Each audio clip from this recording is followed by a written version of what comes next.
హైదరాబాద్ నగరం నా దగ్గర ఉంది. దేశంలోనే అత్యధికంగా ఉద్యోగ ఉపాధి అవకాశాలు కల్పించే కాగ్నిజెంట్ నా దగ్గర ఉంది. ఈ ప్రాంతం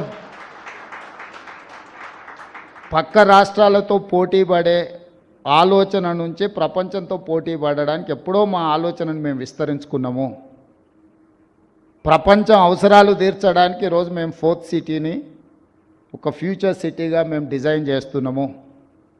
కాబట్టి ఈరోజు మాకు పక్క రాష్ట్రాలతో ఎలాంటి అన్నిటికంటే ఇక్కడున్న ఎన్విరాన్మెంట్ ఈ దేశంలోనే ఎక్కడా లేదు. ఇక్కడున్నంత మంచి వాతావరణం, ఇక్కడున్నంత శాంతి భద్రతలు, ప్రశాంతంగా ఉండడం, ఇక్కడ ఎక్కడి నుంచైనా కనెక్ట్ కావడానికి అన్ని రకాల ఇన్ఫ్రాస్ట్రక్చర్ మన దగ్గర ఉన్నది.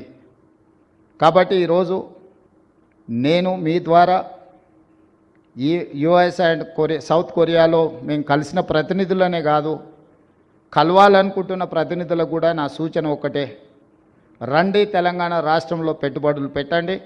మీ పెట్టుబడులకు భద్రత ఉంటుంది, మీ పెట్టుబడులకు లాభము ఉంటుంది. మీకు కావాల్సిన సాంకేతిక నైపుణ్యాన్ని అందించే యువశక్తి తెలంగాణ రాష్ట్రంలో ఉంది. తెలంగాణ రాష్ట్రాన్ని సాధించిన యువశక్తి తెలంగాణ నిర్మాణంలో ముందుకు వస్తారు. ఎవరు వచ్చినా ఈ రాష్ట్రంలో పెట్టుబడులు పెట్టే వాళ్లకు రక్షణ ఉంటుంది. తెలంగాణ రాష్ట్ర ముఖ్యమంత్రిగా నేను స్పష్టంగా పెట్టుబడిదారులకు నేను హామీ ఇస్తున్నా. ఎవరు ఎలాంటి భేషజాలకు లోను కావాల్సిన అవసరం లేదు, ఎవరు ఆందోళన చెందాల్సిన అవసరం లేదు. అక్రాస్ ద టేబుల్ మీకు ఏం పర్మిషన్స్ కావాలన్నా, మీకు ఎలాంటి వసతులు కావాలన్నా తెలంగాణ రాష్ట్ర ప్రభుత్వం అందిస్తుందని తెలియజేస్తుంది.